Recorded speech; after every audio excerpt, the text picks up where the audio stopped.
Fue hechicero a los 6 años, estuvo en alcoholismo, apuesta de gallos. Ya a los 6 años aproximadamente estoy en un altar. ¿Por qué el sur está marcado con eso? En República Dominicana es una práctica común.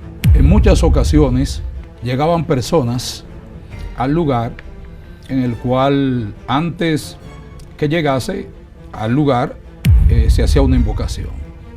¿Qué gana un espíritu con otorgarle favores a la gente? El enemigo no le interesa en cierto aspecto nada de este mundo. Ahora él sabe el valor del alma. O sea, ¿qué es verdad que el diablo da cuarto entonces? Claro, el mismo Satanás hizo acto de presencia rodeando el lugar. Nos cubrimos con la sangre de Cristo. Yo tenía que ir a la iglesia, era escondida. Porque no estaban de acuerdo con la conversión. No, ninguno. El hermano mío, uno de ellos tuvo un accidente. No había solución. Ya sucedió el milagro. Los médicos se quedaron estupefactos, perplejos. Mis amigos de Al Tanto, qué bueno que nos acompañan para retomar nuestra serie de testimonios trascendentales. Precisamente pienso que es uno de los segmentos que más me encanta de nuestro canal y a continuación vamos a conocer la historia del pastor Tito Isabel Reyes. Fue hechicero a los 6 años, estuvo en alcoholismo, apuesta de gallos y luego se ha convertido en un pastor que predica el evangelio en la República Dominicana y a través del mundo entero. Gracias por estar con nosotros, pastor. Gracias, amada. Muchas gracias.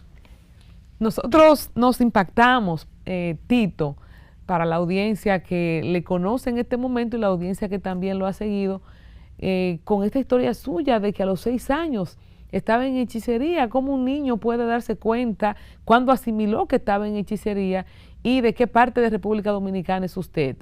Bueno, en primer lugar, permíteme saludarte, dar a conocer a tu vasta audiencia y a los expectantes de que yo he sido un fiel seguidor de tu trayectoria, gracias, de tu hoja de vida como profesional en la materia de la comunicación, y también saludar a cada uno de los amigos o amigas y hermanos o hermanas que nos están viendo en esta ocasión. Bueno, Tito Isabel Reyes.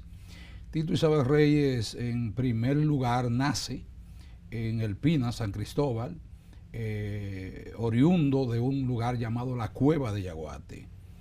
Allí, pues, nazco en hogar, completamente dedicado a la hechicería, a la práctica del ocultismo.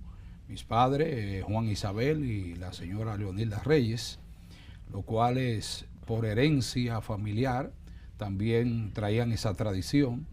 Ya a los 6 años aproximadamente estoy en un altar, producto de que por naturaleza familiar debía de llevar a cabo una práctica desde la temprana edad, con los objetivos de ir preparando a esa persona para un posible hechicero a los altos niveles del mundo oculto o mundo de las tinieblas. ¿Pero qué hacía a los 6 años? ¿Se acuerda? ¿Le contaron? No, yo no me acuerdo casi de nada de mis 6 años. Yo tengo una memoria un poquito delicada en el aspecto, ¿verdad?, de recordar. Y me recuerdo a la perfección que yo era un imitador de primera de los gestos y los ademanes que hacía el hechicero principal. Y al mismo tiempo, cuando existía lo que se llamaba las invocaciones y que bajaban los seres, que hoy conocemos que son demonios, automáticamente todo el lenguaje que ellos hablaban, pues ya yo tenía un don que mal usado podía interpretar todo lo que los espíritus decían. Entonces ahí con la edad de los 6 años. Por ejemplo, eso que se come en una vela, que se bebe en un pote de ron, que se mete en un cuchillo en la boca. Correctamente. Nosotros estuvimos presentes en actos bastante delicados, entre los cuales pudimos ver... ¿Y usted no se asustaba con 6 años? O sea... No, yo era en cierto aspecto, creo que conforme a las Sagradas Escrituras ya estaba marcado con un valor sobrenatural para la labor que ejerzo hoy, porque desde mi temprana edad ya había un valor sobrenatural. O sea, lo que mis hermanos de alta edad no podían hacer, yo lo podía hacer. Habían lugares allá en el campo que eran respetados porque aparecían cosas raras, se manifestaban cosas raras, seres que golpeaban a la persona en algunas cañadas, yo no tenía miedo. Ya a la edad de los 8 o 10 años yo me movía a hacer diligencia a las 12, 1 de la mañana, y mis hermanos todos acostados porque tenían miedo. ¿Y qué diligencia puede hacer un niño a las 12 de la noche? Bueno, en muchas ocasiones, si no había café, para colar café por la mañana, por descuido del día, mi papá con el café no relajaba. Ese café había que buscárselo a la hora que sea. Entonces yo, por ganarme el favor de él, le decía, y por demostrar mi valor ante mis hermanos, yo le decía, no, yo se lo busco. Y a esa hora, 1 de la mañana o 12 de la noche, yo partía con todo ese valor a buscar el café. Entonces, el entorno familiar era común para usted ver esta práctica desde los abuelos. ¿Qué tipo, cuando hablamos de que un niño de 6 años esté en hechicería, porque también hay muchos mitos de lo que es hechicería, de lo que es un brujo, de qué se compone y cuándo entiende qué es eso?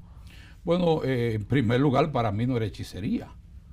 Para mí era una práctica normal de adoración a Dios.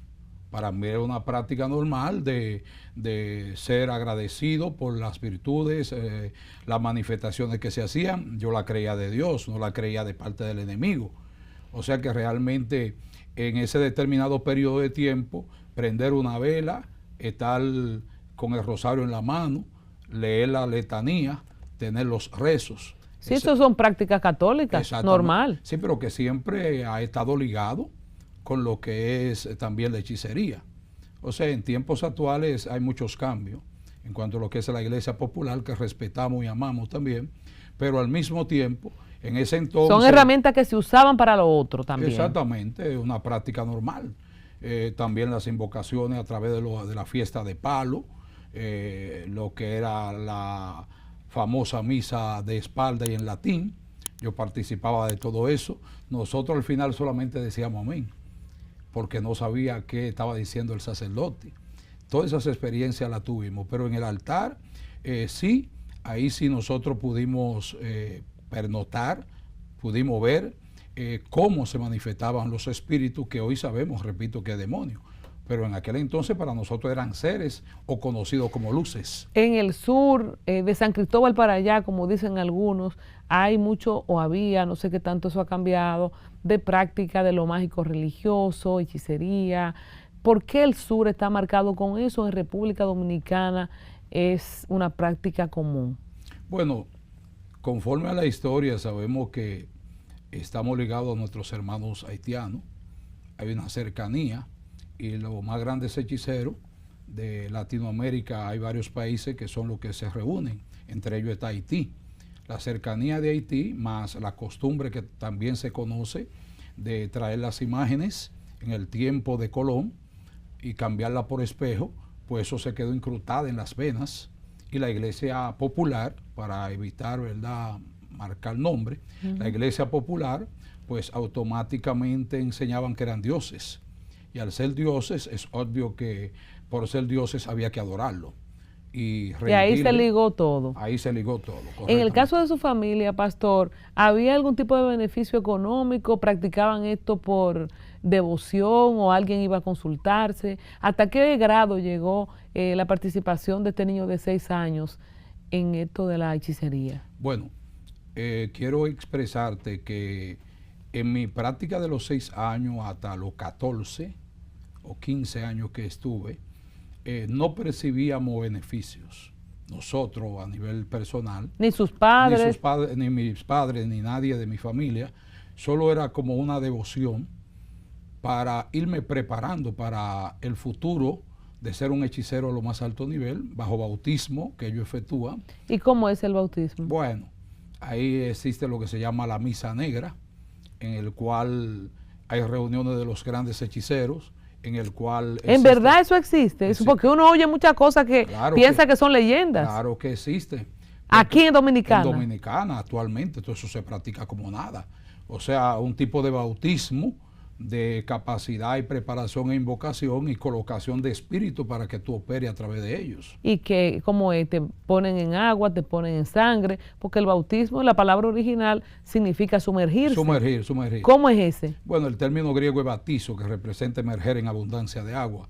El bautismo es un tipo de consagración al reino, el cual tú vas a representar. Porque vuelvo y te explico, en el reino de la tiniebla no se habla como reino de la tiniebla. En el reino de la tiniebla se habla como algo bondadoso, como algo correcto. Una ayuda. Exactamente.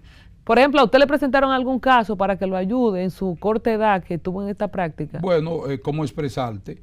La virtud que yo poseía era de interpretar, porque nadie sabía lo que decía los espíritus. Porque los espíritus hablan en lenguas también, lo que conocemos como hablar en lenguas. Un tipo de lenguaje, exactamente, que, por ejemplo, en muchas ocasiones llegaban personas al lugar en el cual antes que llegase al lugar se hacía una invocación. En esa invocación la persona, cuando bajaban los espíritus, automáticamente ya había una redacción amplia de la vida de esa persona, porque los espíritus se lo habían transmitido al hechicero. Explíqueme eso. Esto es una de las cosas que yo siempre me he preguntado. De hecho, tengo cuentos famosos de alguna gente que me han dicho que se asustan y se van, porque llegan delante del hechicero y de que el hechicero le dice toda su vida. No es que hay un vecino chismoso que se la contó. Ciertamente, cuando una persona se va a consultar, ya esos espíritus serían mensajeros. Exacto, se puede dar el caso del vecino chismoso.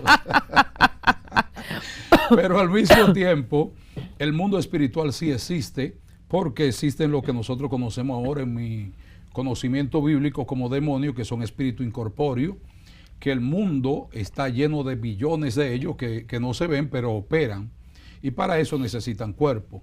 Automáticamente esos espíritus, mientras la mujer se baña, está viendo su ropa interior.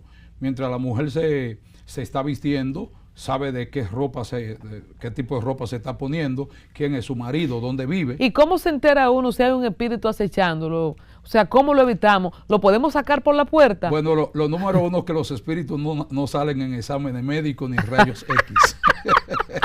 Para poder detectar dónde están los espíritus hay que tener una relación con el Espíritu Santo de Dios. Pastor, cuando uno siente a veces como que, no sé si a alguien le ha pasado de la audiencia presente o en sus hogares, que uno siente como que un celaje, como que uno mira, ¿quién es que me está mirando? ¿Será eso, que hay algún espíritu alrededor? Bueno, acabo de expresarte de que existen billones de espíritus que deambulan.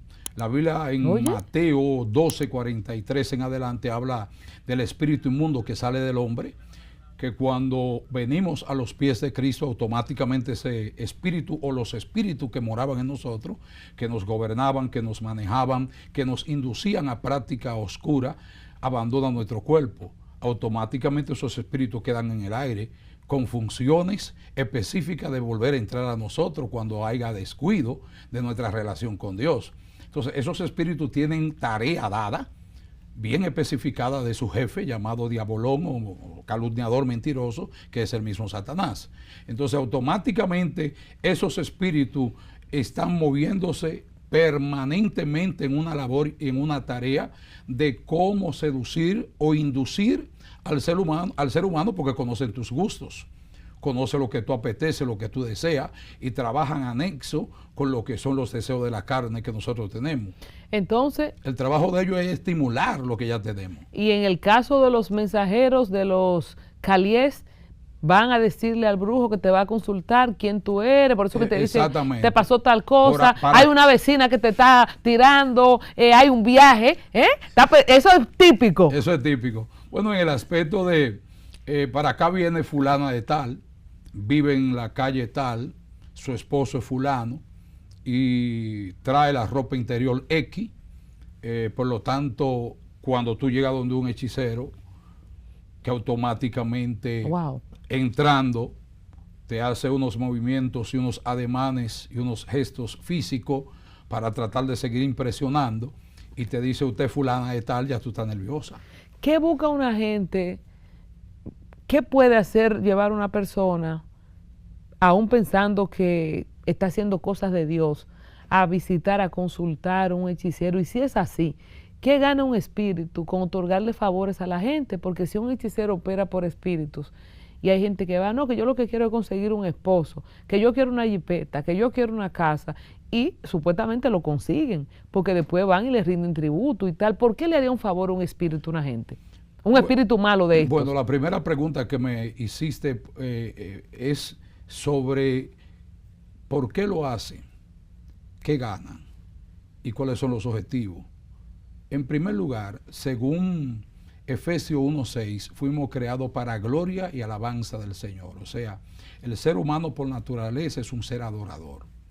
Y si no está Dios, si no está adorando a Dios, si no está adorando a Dios, alguien tiene que adorar. O sea, eso es algo por antonomasia, de forma empírica, natural, que esa persona va a adorar a alguien. Entonces, si no está Dios en el corazón, existe un vacío. Según Jeremías 2:13, 2 males ha hecho mi pueblo, me dejaron a mí, fuente de agua viva, y cavaron para sí cisterna, cisterna vacía. O sea, un corazón vacío, un alma donde esté el asiento de las emociones, cuyas emociones no están controladas, sino que están completamente desvirtuadas, necesita llenar ese vacío. Entonces, de forma inequívoca, encuentran personas que también estén en la misma situación que Cristo llama ciego, que guía a otro ciego, ambos se van por el mismo hoyo. Pero también hay gente que le venden, mira que te están haciendo brujería, y entonces esa persona que es supuestamente víctima de un trabajo espiritual va a esos lugares oscuros supuestamente para defenderse o cuidarse de esto que supuestamente le están haciendo y entra en la dinámica. Bueno, ¿me entiendes? Excúsame que mi marco de referencia siempre sea la Sagradas Escrituras. San Juan 10:10 dice claramente que él vino a matar, hurtar y destruir. Ese es su trabajo. Y uno de los factores número uno es la habilidad del engaño. El enemigo no le interesa dinero, el enemigo no le interesa fama, al enemigo no le interesa en cierto aspecto nada de este mundo. Ahora, él sabe el valor del alma, él conoce el valor que tiene un alma. ¿Cuál es su deseo número uno? Él va a dar lo que sea. Si tú necesitas jipeta, te va a dar jipeta hasta que se te llene la marquesina de jipeta. Si tú necesitas dinero, es un papel para Satanás. No le importa nada de eso. Él te suelta todo lo que tú necesites, porque él maneja un mundo que está bajo su dominio. Según Efesios dice claramente, el príncipe de la potestad del aire, el espíritu que ahora opera en los hijos de rebelión. O sea, no opera sobre la iglesia. O sea, que es verdad, opera. Que es verdad que el diablo da cuarto entonces. Claro que ¿Y por sí. qué que los brujos son pobres todos? Bueno, lo número uno es el mal dueño y el mal jefe. Me explico. El mal dueño y el mal jefe. Aunque ya no es así. Podríamos decir que ahora hay hechiceros que están en la cúspide económica y que al mismo tiempo se han supermodernizado. O sea, ya tú no vas a buscar a Satanás solamente con un cigarro y un pañuelo rojo en un lugar hediondo. Ahora él está en la urbe. Cuéntenos. Claro. O sea, podemos ver un hechicero en una bueno, déjame no ligar marca, en una gran jipeta, en una gran torre. Bueno, actualmente ahora mismo en las redes sociales, como yo salgo en las redes sociales a hablar de Jesucristo, ya ellos están hablando claramente de la brujería. Y ellos están consiguiendo adeptos, porque son tantas personas que están vacías, con escasez de Dios, y necesitan que alguien le dé una palabra. Entonces ellos conocen y manejan ese mundo. Entonces, respuesta a mi pregunta de qué gana un espíritu con hacerle favor a una persona. ¿Cuál es el provecho? Bueno, ¿es para que esa gente le venda su alma? Bueno, confundir. Lo que gana es confundir en cierto aspecto. Por ejemplo, si tú me traes un muchacho que tiene una enfermedad de parálisis, esa parálisis se cansaron los médicos de hacer análisis, de tirar placas, no salió ningún tipo de afección o ningún tipo de laceración en ese cuerpo, entonces tú lo traes a donde mí.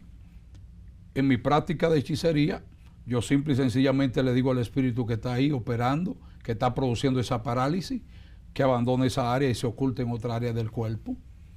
Y el muchacho se levanta y sale de ahí andando normal. O que salga definitivamente, también podría ser. Exactamente, no. Porque hay brujos que curan, que no, que llevan a fulano enfermo y fulano lo sanó. No salen, su trabajo lo que hacen es que ellos siguen ocultos en el cuerpo. Okay. Ellos lo que dejan de operar en la tarea que se les fue encomendada, pero ellos siguen en el mismo cuerpo. ¿Por qué le obedece un espíritu, por ejemplo, de enfermedad a un hechicero? ¿Esto es por rango? Bueno, en primer lugar, claro que sí, pero al mismo tiempo sigue siendo la misma mesura, la misma mezcla, o la misma mezcla, de que siempre es engañar a esa persona. Y cuando tanto está engañado el hechicero, que es un ser humano, como están engañados aquellos que van a consultarlo. Por eso es tan brujo el que practica la hechicería para ofrecerla, como el que va, porque también cree en la hechicería. Entonces, ambos son brujos, porque ambos van a recibir aparentemente, entre comillas, beneficio de la invocación. ¿Cómo salió el niño, el adolescente, o cuánto tiempo le tomó salir del mundo de la hechicería cuando era una herencia generacional, que era un modus operandi de toda la familia? Bueno, ya a los 14 años, yo empecé, al mismo tiempo de la hechicería, empecé a subirme en una lata en billar. Mi papá tenía 2 billar y yo me subí en una lata para jugar billar. Y empecé a jugar billar desde esa edad. Ya a los 10 años yo era un campeón en cuanto a lo que era dibujar la bola, de mover, de lo que es el billar. También a esa edad, de los 10 años, le dije a mi papá y a mi mamá que no me compraran nada porque yo era autosuficiente para producir lo que yo necesitaba. ¿Y cómo producía dinero a los 10 años? Bueno, ya yo a los 10 años estaba metido en el mercado, viajando con mi padre comerciante, de diferentes tipos de rubros que vendía en el mercado, mi mamá de la misma forma. Yo veía la forma como se hacía, entonces de lo mismo que caía yo iba reuniendo, y también de otros lugares que yo podía facilitar algo de dinero de lo que vendía. Entonces empecé a hacer un mercado de movimiento, de cómo producir mi propio dinero, y después era yo que le prestaba a mi papá. Muy bien. En el caso de la jugada, de los juegos de gallo, ¿se dio en el mismo tiempo de la adolescencia? En el mismo tiempo de la adolescencia, porque todo lo mío sucede desde la edad de los 6 años hasta los 16. ¿Cómo se convierte en un adicto a las apuestas de gallo? Bueno, me convierto por los beneficios.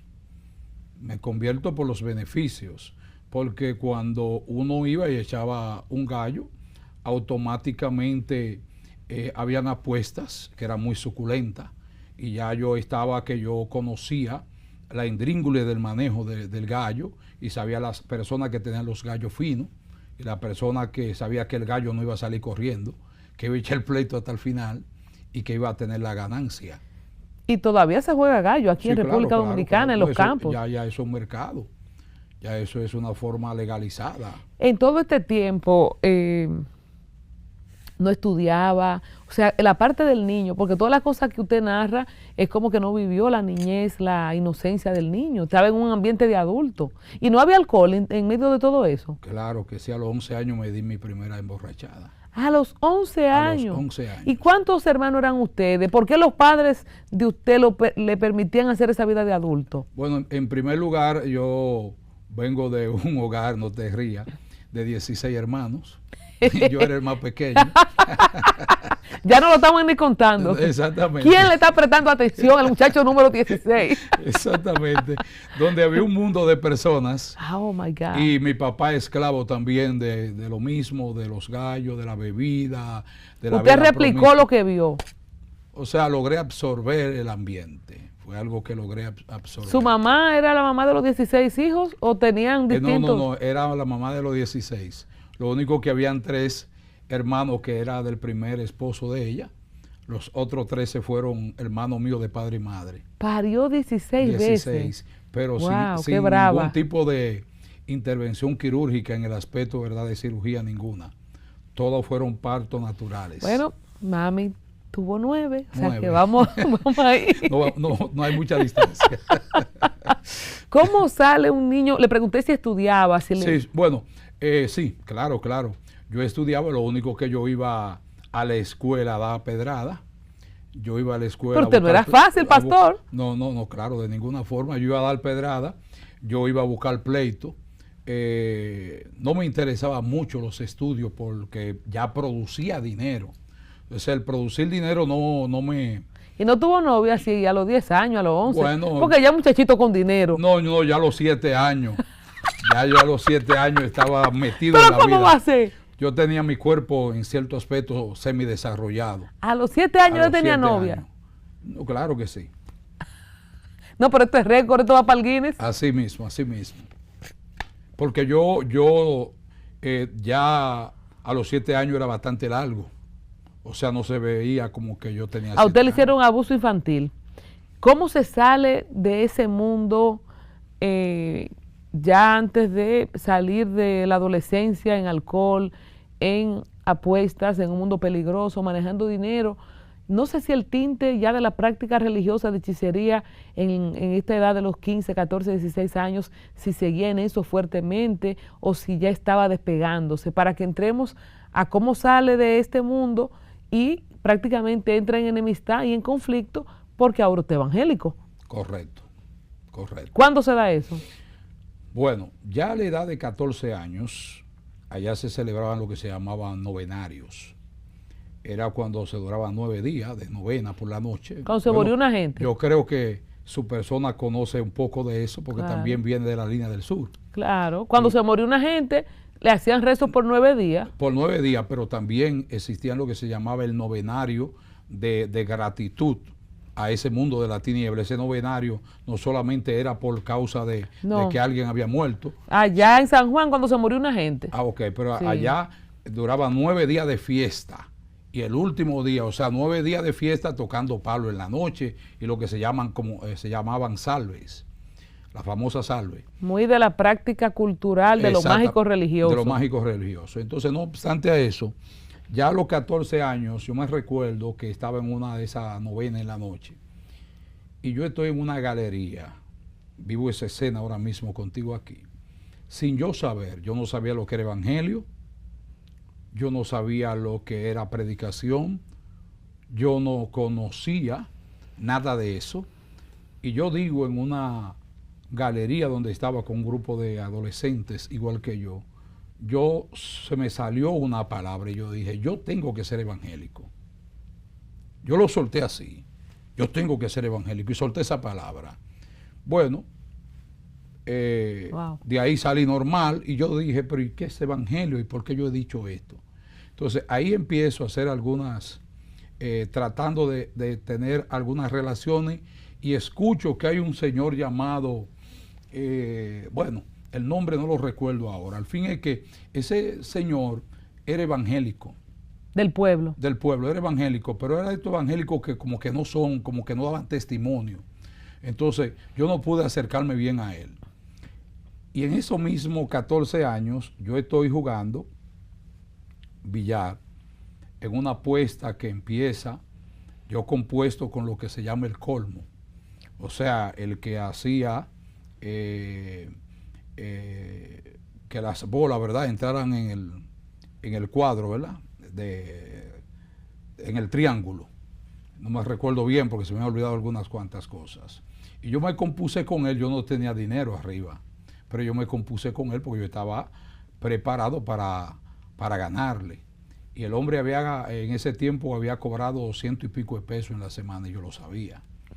Entonces el mismo colmo me prestó dinero a mí para yo jugar las 2 manos primera, para pagársela y darle rienda suelta para que él ganara y se sintiera confiado y siguiera apostando. Porque así es que opera eso de las apuestas también. Así mismo, las 2 primeras manos yo se las di, él se sintió confiado y empezamos a jugar. Empezamos a las 3 de la tarde y eran las 2 de la mañana y estábamos jugando todavía. Y ya a esa hora yo tenía 100 y pico de pesos ganados, eso era demasiado dinero. Sin pasar la semana trabajando, que pasó ese nada. Pobre hombre. Pero tú eres un sarteador entonces. Pero no, más que eso. Ay, Dios mío.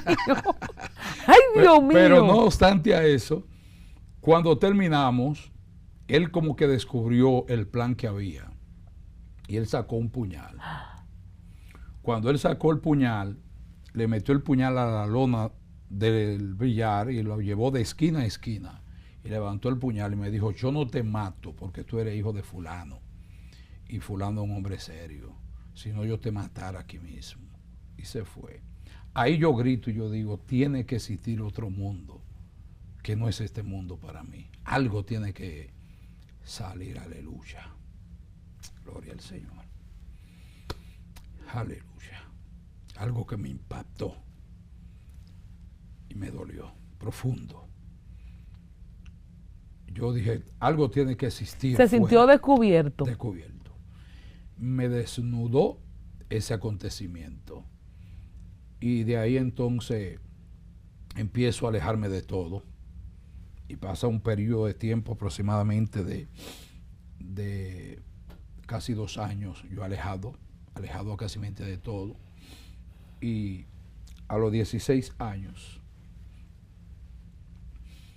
yo veo unos jóvenes allá en el campo que pasan muy bien vestidos,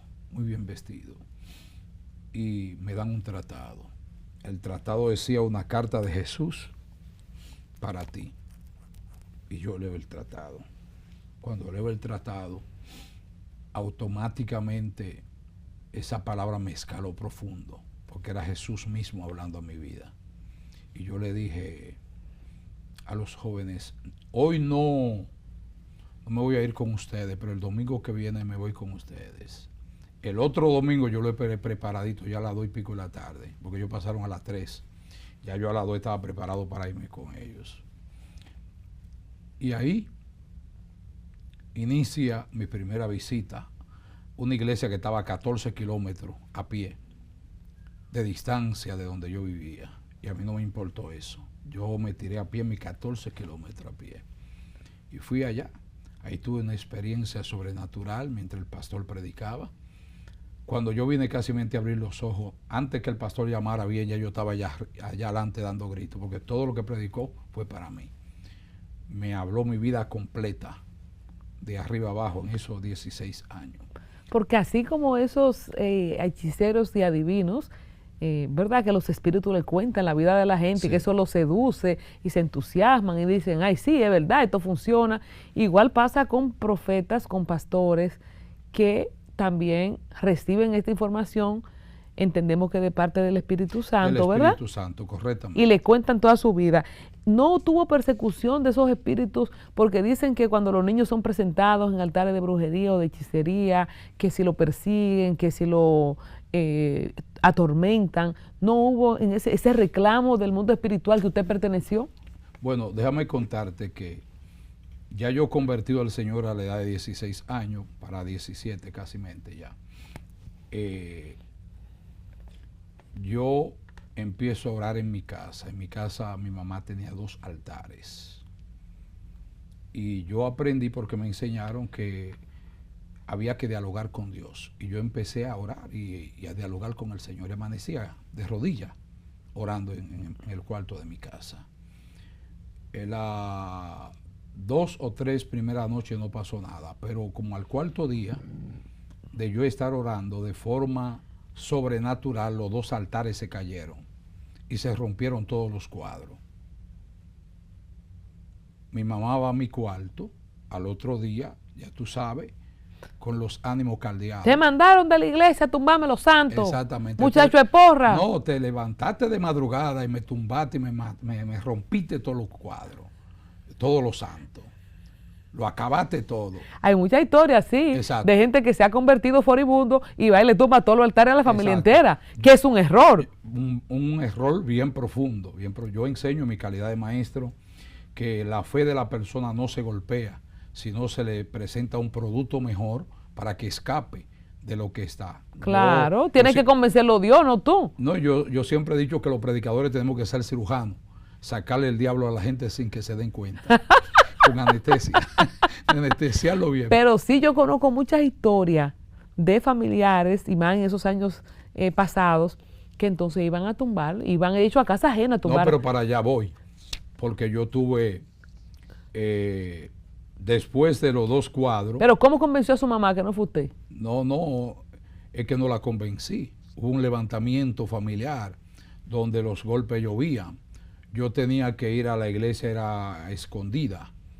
Sí. Yo no podía ir a la iglesia evangélica porque nada más había una sola iglesia pequeña y el local, para colmo, el local era de nosotros y los creyentes que habían ido allá habían alquilado ese local y estaba tan pegado de donde estaba el billar. El local está aquí y el billar está ahí mismo al lado. Entonces, para yo llegar a la iglesia, mi papá está ahí, mi papá violento por naturaleza. Yo tenía que esperar que mi papá terminara de jugar billar. Él salía siempre a las 7, 7 y algo de la noche para la casa. Entonces yo tenía que esconderme detrás de un árbol o detrás de un peñasco, una peña grande, para que él pasara. Cuando él pasaba, entonces yo salía. Porque no estaban de acuerdo con la conversión. No, ninguno estaban de acuerdo con porque lo que se decía, lo que sonaba, lo que se expresaba era que el que se convertía se volvía loco. Claro, eso también era muy famoso. Exactamente. Se metió evangélico y se volvió loco, volvió fugó, loco. fulano fugó. Exactamente, así mismo. Sí. Entonces, mi mamá y mi papá y mis hermanos estaban todos en contra de mi persona precisamente por esa causa, porque yo tomé la decisión, pero fue que cuando yo descubro este tesoro llamado evangelio en medio de la basura de vida que estaba viviendo, yo descubro que realmente tengo que perseverar por encima de lo que sea. Entonces yo no duro mucho allá en el campo, yo duro 1 año aproximadamente siendo creyente allá en el campo. Al fin es que como no querían que yo fuera creyente en la casa, pues yo agarré y lo que hice fue que me mudé, como quien dice, para la congregación. Yo nada más iba allá, me levantaba temprano, si había que trabajar, trabajaba, hacía lo que había que hacer, cumplía con todo, y para demostrar que de verdad me convertí a Cristo, había que buscar agua a distancia del río, aproximadamente de unos 2 kilómetros, 3 kilómetros. La hermana mía siempre me ponía a buscar entre 25 a 30 galones. Cuando yo me convertí le buscaba 60. Y le decía, para que tú sepas que Cristo me cambió. Siempre a los niños también, a los más chiquitos, lo mandan a los mandados. Así Eso es típico de los campos y de las familias grandes. Así es. Usted tenía 16 años. 16 años. Cuando dice solamente dure 1 año, todavía es menor de edad, ¿a dónde va? ¿Quién lo recibe? Bueno, en ese tiempo todavía yo sigo en la iglesia local ahí. Y ya cuando voy para los 17, que llego como que dice los 17 años, entonces parto para el pueblo, para San Cristóbal, para el pueblo de San Cristóbal. Allá me dedico a estar en el mercado y estar asistiendo a la iglesia central, que era madre del local donde yo estaba asistiendo en el campo. Entonces ahí yo estaba ya asistiendo, estaba con todos mis hermanos de la iglesia madre, y ahí empecé a desarrollar. Yo trabajaba con una señora que vendía dulces, yo era el campeón vendiendo dulces, me ganaba una cantidad de dinero fuerte, pero Dios permitió algo maravilloso, algo impactante. Mi papá y mi mamá eran muy productores, o sea, producían dinero a través del mercado, pero cayó una crisis en mi casa casi por 1 año. Entonces yo ganaba 180 pesos semanal. Yo cogía 30 pesos y le llevaba toda la semana 150 pesos a ellos. Ellos entonces empezaron a vivir con los 150 pesos que yo le llevaba. Entonces le estaba demostrando que de verdad yo había venido a los pies de Cristo y que Cristo me había cambiado. Entonces empezó la fama en el campo que el hijo de fulano y perencejo, de verdad evangélico. Con testimonio. Con testimonio, de verdad y creyente. ¿Y con quién vivía en San Cristóbal, en el pueblo? Bueno, allá estábamos en casa de una prima, que éramos del mismo lugar, de allá de la cueva de Yaguate. Allí convivía. Y cuando yo le pregunté, a nivel de persecución espiritual, no tenía, porque muchos siempre dicen, ¿verdad? Igual que la gente que está en carteles de droga, que los que han estado en hechicería, en ocultismo, en satanismo, como que, ¿verdad? Nos cubrimos con la sangre de Cristo. Pero que siempre tienen como una persecución, y hay muchas historias, se han hecho películas de esto. Hago un río y me voy de nuevo al campo, y allá en el campo, en la casucha, que por cierto era sin piso, era una casucha la cual no tenía nada de los equipos sofisticados que tenemos hoy. En ese lugar, pues yo me quedaba amaneciendo de madrugada por más de 3 a 4 ocasiones. El mismo Satanás hizo acto de presencia rodeando el lugar. Y para serte honesto y sincero, mi cuerpo, yo no sabía dónde se iban los pelos de mi cuerpo, ni dónde yo me iba casi mente. ¿Y cómo percibía usted que era el mismo en persona? Bueno, ya yo cargaba el Espíritu Santo. Y el Espíritu de Dios nos ministraba que quien estaba ahí, porque quería destruirme, era Satanás. ¿Y qué hacía? ¿Qué hacía usted? El Espíritu Santo me cubría y ángeles de guerra estaban conmigo ahí y me decían que siguiera orando. Y yo seguí en oración hasta que se despejaba ese peso de una cadena y unos pasos agigantados que estremecían los lados laterales del lugar. O sea, que todas estas cosas que vemos en películas ciertamente suceden. Bueno, no es una locura que yo me la inventé, que lo que pasó fue... Es que el mundo y Hollywood mismo ha ido preparando el mundo de forma sistemática para llevarlo a lo que hoy tenemos. O sea, nunca, por ejemplo, tuve las películas de los años 80 de ciencia ficción, de los teléfonos, ¿verdad?, que salían, que se veían, que la gente se veían por pantalla, etcétera, etcétera. Hoy... Eso es común. Eso es común. O sea, en pocas palabras, todo ha sido una preparación paulatina para llevar al mundo a donde está, y no quisiéramos meternos en otro tema de lo que está sucediendo hoy. Cuando tiene este tiempo próspero en San Cristóbal, sus papás ya lo ven de otra manera, ¿qué va pasando?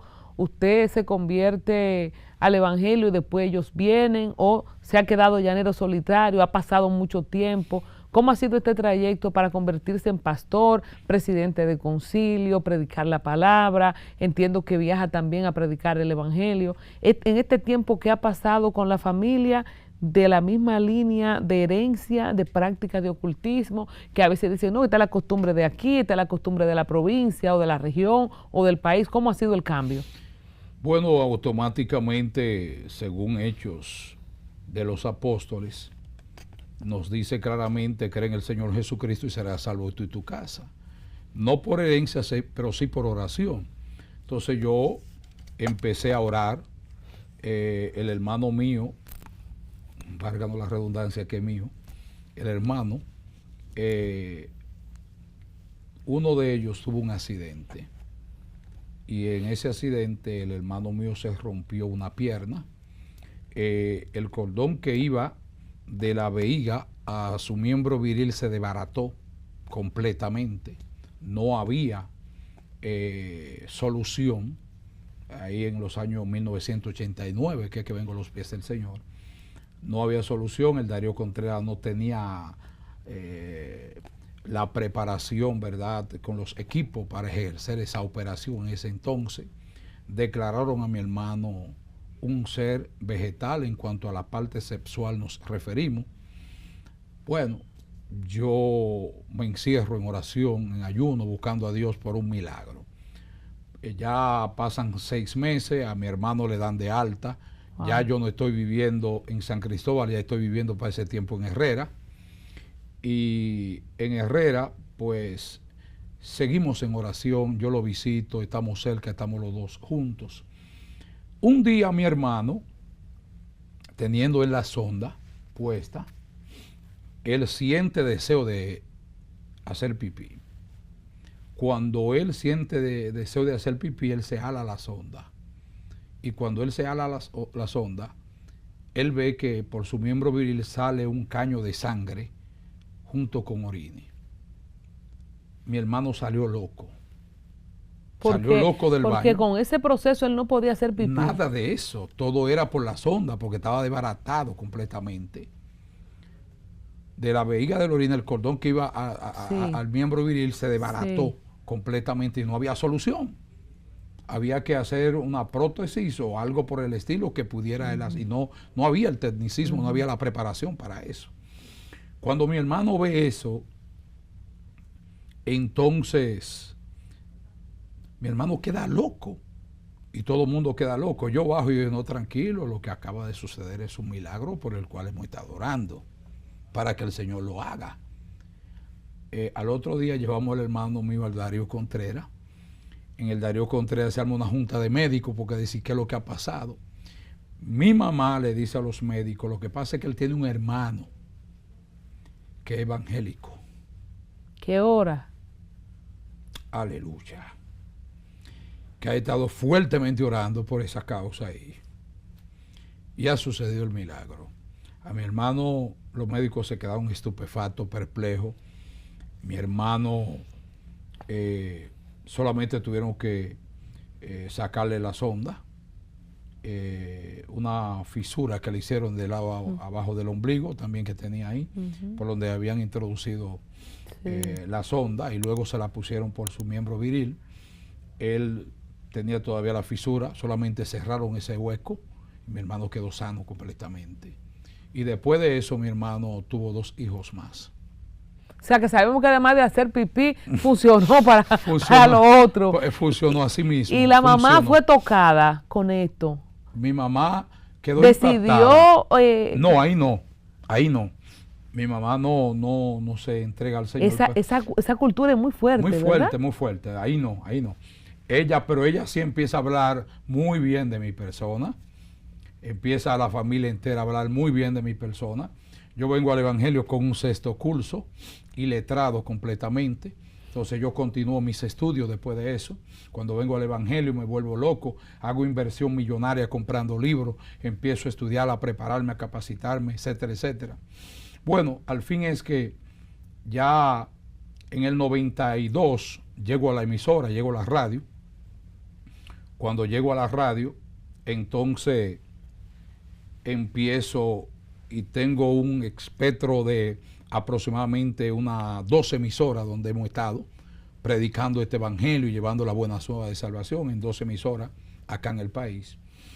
Y pasado ya los años, para alargarte un poquito rápido, para la conversión de mi mamá, yo me recuerdo que ya mi mamá, con la edad de 82 años, mi madre entra en un cuadro médico delicado, le da una trombosis, al mismo tiempo quedó en cierto aspecto parapléjica producto de la misma situación y pierde casi la voz.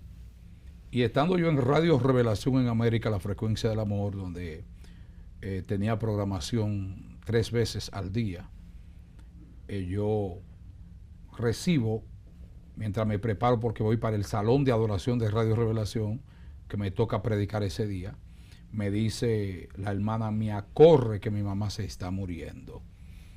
Y yo digo, bueno, a mi hermana, de manera como jocosa, pero muriéndome por dentro, le digo a mi hermana, dile a mi mamá que dije yo que no se muera, porque yo tengo que cumplir un compromiso con Dios primero. Y cuando yo termine mi compromiso con Dios, entonces yo voy para estar con ella. Me fui a la emisora, sucedió lo nunca visto en la emisora, hubo un impacto sobrenatural, Dios mandó gente de diferentes lugares, oramos por una niña que era muda de nacimiento, oramos, Dios la sanó, la muchacha empezó a hablar a la perfección, oramos por muchísimas personas enfermas, Dios lo sanó, se convirtieron al Señor una cantidad de personas ese mismo día que Dios mandó, la emisora se me llenó de gente. Cuando yo terminé, las personas me ven predicando sudado, no saben el dolor que yo tengo por dentro por mi madre, que se está muriendo. Cuando suelto y le testifico a la gente, acá agarro el carro, lo prendo y me voy. Cuando llego a San Cristóbal encuentro a mi mamá sentada en la cama. Ya mi hermana le había dado su desayuno y había comido. Entonces oré por mi mamá, se entregó a Jesucristo. Y Gloria a Dios. Y duró un mes viva, Dios preparándola en cama y se fue con el Señor. Wow. Me entregó, como también me entregó una hermana, me entregó otra hermana también que se entregó al Señor. Y luego más tarde muere mi papá, también se entrega a Jesucristo. O sea, nos lo hemos ganado, ¿verdad? Casi mente a todos. Ahora es mucho más fácil, Pastor Tito, predicar el Evangelio. Tenemos artistas como Juan Luis Guerra, Ricardo Montaner, Yuri de México, Ramón Orlando, que le tocó más difícil porque empezó primero, pero ya es como normal, hasta común, ver personas del entretenimiento políticos. Hemos tenido personas de alto nivel político internacional también que han profesado su fe, pero en ese tiempo no era tan fácil, había un estigma con los evangélicos. ¿Cómo se sintió usted de venir del mundo de la hechicería al mundo del evangelio con el tema de la estigmatización, de ser una persona rara, diferente, de que si es loco, y en el caso de los pastores ustedes tienen también el tema de que si son ladrones, que si cogen el diezmo? O sea, ¿cómo se lidia con todo el que dirán? en ambos mundos. ¿Qué le pasó a usted? Bueno, mi proceso, yo apenas soy para ese tiempo 92, 93, estoy como evangelista. El evangelista es el hombre de multitudes, nada tiene que ver con la parte gerencial y administrativa, en la parte eclesiástica, ahí yo no sufro, porque yo solamente voy y predico la palabra. Y por ahí mismo. Y por ahí mismo.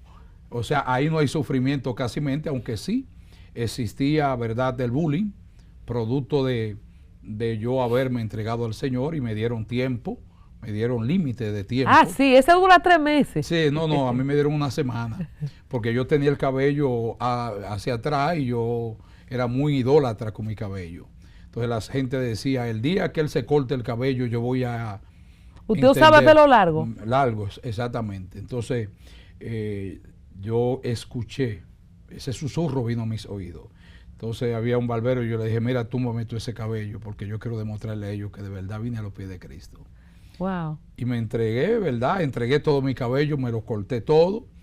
Y ¿por qué era tan importante convencer a la gente que vino a los pies de Cristo, empezando con la familia? La iglesia tiene 2 tipos de testimonio. El testimonio para sí mismo, que es conocido teológicamente como convicción, una convicción que es interna, donde tú sabes a quién le sirve, tú sabes tu relación con Dios, pero también la Biblia nos habla, hablando el apóstol Pablo a Timoteo, que tenemos que tener buen testimonio de los de afuera, porque nos ganaríamos, ¿verdad?, a aquellos, aún sin predicarle la palabra, por nuestro ejemplo, por nuestra hoja de vida. Entonces, tenemos que cuidar bastante la conciencia de aquella persona, porque si me miran a mí y yo no soy un modelo a seguir, como Pablo dijo, sé ejemplo de mí, como yo de Cristo. O sea, en poca expresión, a Cristo no lo están viendo ellos. Se supone que yo soy el predicador, que yo soy el apóstol, que yo soy el hombre de ejemplo. Y si yo no estoy viviendo acorde a la palabra y acorde a lo que predico, mira que un pintor puede ser un charlatán y sus pinturas esculpidas se venden de primera. ¿Cómo decirte? Un escritor puede ser un borracho que lo puede recoger en la esquina y sus libros se venden a paquete. No así un predicador, no así un pastor, no así un apóstol. El apóstol y el pastor y el predicador tienen que ser lo que predica y predicar lo que vive. ¿Qué ha sido lo más difícil, además de cargar los 60 galones de agua y quitarse el pelo? ¿Cuál ha sido el precio más alto que ha tenido que pagar por ser cristiano? Y también, en el caso del mundo que dejó atrás, ¿no ha habido seducción de cosas que se le presentan, como que usted, aunque sea cristiano, por tendencia, quizá tener alguna práctica que se parezca a la vida anterior de la hechicería? Bueno, mira, el precio más caro para mí fue que yo, ya con programa televisivo, programa radial, y teniendo en cierto aspecto vía para ganar dinero, pasaba mucha vergüenza porque expendía venta de bizcochos y dulces, pasando vergüenza, preparado, capacitado, graduado con licenciatura en teología y muchísimas capacitaciones variadas. Tenía que pasar vergüenza porque estaba llamado a cumplir un ministerio que Dios había puesto en mí, y si yo estaba empleado, automáticamente, si me llamaban de cualquier país o me llamaban de cualquier provincia, yo no podía ir. Entonces yo, ya casado, tenía responsabilidades, y aún no casado tenía responsabilidades. Entonces todo lo mío me envolvía en venta con los objetivos de tener el tiempo suficiente. Entonces tú me veías a mí en la parada tuya del sur, ahí Tenguerengue, San Juan de la Maguana, Bánica, Pedernales, Neiva, Vicente Noble, Villaragua, en la Duarte. La Duarte. Yo duré 18 años pasando vergüenza. Para mí fue lo más fuerte. Personas que me veían a mí en la televisión y que me veían a mí o me escuchaban a través de la radio, tener que verme vendiendo con cosas en las manos. Todo por la causa del Señor. Porque tenía que cumplir el ministerio. Pero si me empleaba no iba a cumplir el ministerio. Además que su naturaleza duro siempre fue de vender, porque vendía en el mercado. Claro, claro, claro. Pero ya yo había superado bastante, podía vivir de cualquier otra cosa y podía hacer cualquier otra cosa, excepto la venta. Pero para poder cumplir el ministerio era duro, tener que ver qué personas me veían en esa condición. Ahora yo iba a vender como que yo iba para una ultra macro alti oficina. Trajeado. No trajeado, pero sí iba bien, bien representado, bien perfumado y tenía muy sufrido los demás vendedores. Pastor, hay un tema, no sé si general, de situaciones a nivel internacional, nacional. Usted hablaba del testimonio que hay que guardar, pero cada vez estamos más en crisis, vemos pastores divorciándose, iglesias dividiéndose, pleitos por intereses. ¿Qué podemos hacer como creyentes en general, verdad, para seguir dando ese testimonio en tiempos difíciles, que lastimosamente cada quien tiene su responsabilidad, no podemos responder por todo el mundo, pero pienso que en general quizás no todos estamos dando un buen testimonio? Bueno, en primer lugar, el apóstol Pablo dice: cada uno milite conforme a la medida del don de fe que ha recibido en el Señor. Yo siempre le he dicho a la congregación y a la feligresía que si me siguen conforme a mi estatura de fe, posiblemente en el camino se me mueran, porque no van a resistir el nivel de fe que yo tengo. Entonces, hay personas que vienen al Evangelio, que es un caso que estuve hablando con una persona que tiene cierto dominio para que logremos hacer cierta metamoya, cierto cambio, metamorfosis en esa línea, en esa área. Hay personas que vienen del estrato social sin preparación, sin capacitación. Entonces, por ejemplo, los ex carcelarios, personas que vienen de una cárcel, que allí conocieron a Jesucristo, pero esa persona viene entonces de un problema de violación. Fue una persona que incurrió en el acto de violar personas. Tuvo 10 años, 15 años preso, pero él no tuvo ningún tipo de cercanía con ningún niño, ninguna niña, mientras estuvo preso. Entonces esa persona ahora viene afuera, sale de esa condición para vivir una vida normal, afuera. Entonces eso hay que corregirlo. ¿Por qué? Porque esa persona, mientras estuvo encerrado, no tuvo esa vida social con niños y niñas. Entonces lo soltamos, lo dejamos de que pueda pastorear en esas condiciones. Esa persona viene y comete una barrabasada, una actitud de violación de varias niñas, personas que tal vez le admiran y le respetan a lo interno de la congregación no quieren decir nada, el caso se calla hacia adentro, pero tenemos una patología en esa persona que no se cuidó y que esa persona no recibió ningún tipo de capacitación de liberación de ese estado de vida. Entonces estamos teniendo esos problemas. Pasa lo mismo con personas ineducadas, sin capacitación, sin preparación, que llegan al pastorado con muchas ambiciones, con muchos deseos de superación económica a costa de lo que sea. No importa quién yo tenga que llevarme por delante, yo hacerme rico. Entonces el Evangelio no es para hacernos ricos. El Evangelio, según San Juan, San Mateo 6:36, es buscar el reino de Dios y su justicia, y lo demás Dios lo añade en el camino. Entonces hay personas que desde que llegan al Evangelio y se hacen pastores, ellos se enfocan en la parte económica. Y Cristo dijo, hablando a través de Pablo, raíz de todo mal es el amor al dinero. Nosotros debemos tener la economía, necesitamos la economía, pero no tener amor al dinero. Usar el dinero, pero no que el dinero nos use a nosotros. Entonces hay muchas personas que el dinero lo está usando a ellos. Y fíjate que Cristo no reconoció dioses en la tierra, pero sí reconoció que el dinero es un dios. Cristo dijo: no podéis servir a Dios y a las riquezas, porque amará uno o aborrecerá el otro. No se puede adorar a dos señores. No se puede. En el caso del ministerio suyo, ¿hay algún seguimiento particular a personas de la condición de la que usted salió? Usted le predica a brujos, hechiceros, no se mete en eso.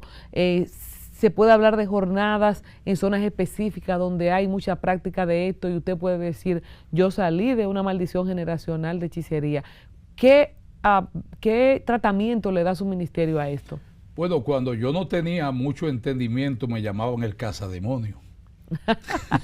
El cazabrujo. El cazabrujo y el cazademonio, porque yo donde quiera que había una persona, a veces llegaba a escenario y me caían 30 y 40 personas endemoniadas al mismo tiempo todavía. Hay muchísimas liberaciones. Anoche mismo estaba en un lugar donde hubo bastante liberación y ministramos bajo el don de ciencia y muchísimas sanidades. ¿Qué ha cambiado ahora que usted dice antes cuando yo no tenía mucho conocimiento? ¿Cómo se cuida ahora? Bueno, en primer lugar, en aquel entonces hacía muchas cosas sin mucho entendimiento. No tenía la capacidad teológica de cómo bien administrar el don que había recibido de parte del Señor. Y le entraba todo. Le entraba todo, pero de forma muy agresiva, a tal magnitud que... ¿Tumbaba gente? No, por el suelo caían por paquete. Eso. No lo tumbaba, lo revoleaba. Eso era impactante, muy fuerte. Y todavía caen impacto, pero ya es Dios que lo tumba. Yo ni siquiera voy y toco casi mente a nadie. Es la presencia de Dios que llega. Yo me acuerdo de un amigo que me decía, yo no voy a esta iglesia, ahí tumban gente. O sea que sí, hay pastores que tumban gente, hay otro que lo tumba Dios. Lo tumba Dios. Bueno, en ese entonces la presencia estaba en mí, pero no había la educación del don. Con el tiempo, pues nos fuimos capacitando de cómo usar el don que Dios nos dio o los dones que Dios nos ha dado. Entonces, tú me hablas de un punto muy neurálgico, que es obligatorio, que no se puede obviar. En el caso del pastorado de hoy, ¿cómo mantener el testimonio? Yo soy un hombre que estoy casado, tengo 28 años de casado con una misma mujer, tengo 3 hermosos hijos, los cuales son los 4, mi esposa y ellos 3, son de el grupo de adoración de la congregación. Son predicadores de la palabra, mi esposa me ayuda en el ministerio y tenemos una vida de entrega total. Entonces el matrimonio y el testimonio pastoral se circunscribe a una vida de consagración. Siempre que eso sucede, en su mayoría, intervienen varias cosas. O hay intereses encontrados a nivel económico que causa la división, o hay una debilidad en la pareja por la cual esa pareja se inclinó a querer cambiar. Y tú sabes que cuando nosotros llegamos a los 50, en el caso de uno, ya muchas veces tiene una tendencia a querer buscar muchachita. Porque creen que la fiebre está en la sábana. Me doy a entender. Entonces queremos como, y yo enseño y educo bastante sobre eso, precisamente, porque cuando el ser humano quiere en cierto aspecto cometer actos prosaicos y que de alguna forma u otra daña la imagen del cuerpo de Cristo o de la iglesia del Señor, siempre es producto de esos 2 puntos. Número 1, o hay problemas a nivel económico, de intereses económicos, o hay problemas de debilidad espiritual, de inclinación de uno de los dos. Y automáticamente cuando hay infidelidad, cuando de alguna forma u otra le damos lugar al enemigo que entra a la casa, que entra al matrimonio, es obvio de que va a venir destrucción. Por eso tú has visto que grandes mega evangelistas, mega predicadores han caído en esa situación, porque ya la hermana tienen 30 años con ella, tienen 25, tienen 20 años, ya son 20 años usando la misma persona, viviendo con la misma persona, yendo a beber agua al mismo pozo. Y quieren cambiar. Y quieren cambiar. Entonces siempre va a existir esos 2 puntos que son muy, ¿cómo decirte?, claro de existencia. Y los hombres parece que no se dan cuenta que esa mujer con la que ellos tienen 25 años viviendo, esa mujer tiene 25 años contigo también. Correctamente. Lo que va viene. Correctamente. Y las mujeres también se cansan, ¿verdad? Si a eso vamos. Tengo varias historias y anécdotas que se podían aplicar en esta conversación, pero no es el caso. Finalmente, pastor, para cerrar, a la gente de República Dominicana, pero específicamente la gente del sur, yo sé que hay provincias del norte también, quizás, o del este, pero sí está muy marcado el tema del ocultismo, de la hechicería en los sureños. Para las personas que puedan estar mirando la entrevista, que se sientan atrapados en un entorno familiar de esta tendencia o de esta práctica cultural, un mensaje suyo de haber salido apenas siendo un adolescente, sin el apoyo de la familia, para que puedan tener esperanza de un cambio de vida? ¿Qué le diría? Bueno, yo tenía un texto bíblico, pero voy a obviarlo en este instante. Pero dígalo, la palabra nunca está de más, claro. Pero antes también de despedirnos, que yo quiero despedir con esta historia de esperanza, el libro Un atentado contra la fe, que nos ha traído el pastor Tito Isabel Reyes, un atentado contra la fe, que me lo ha dedicado, muchas gracias. La gente, ¿dónde puede encontrar este libro y cuál es el mensaje raíz de un atentado contra la fe? Bueno, ahora mismo lo tenemos en la Liga Bíblica Mundial del Hogar, es recién tirado, fue en el 2021 que salió, pero nosotros no lo habíamos sacado, como que dice, al mercado.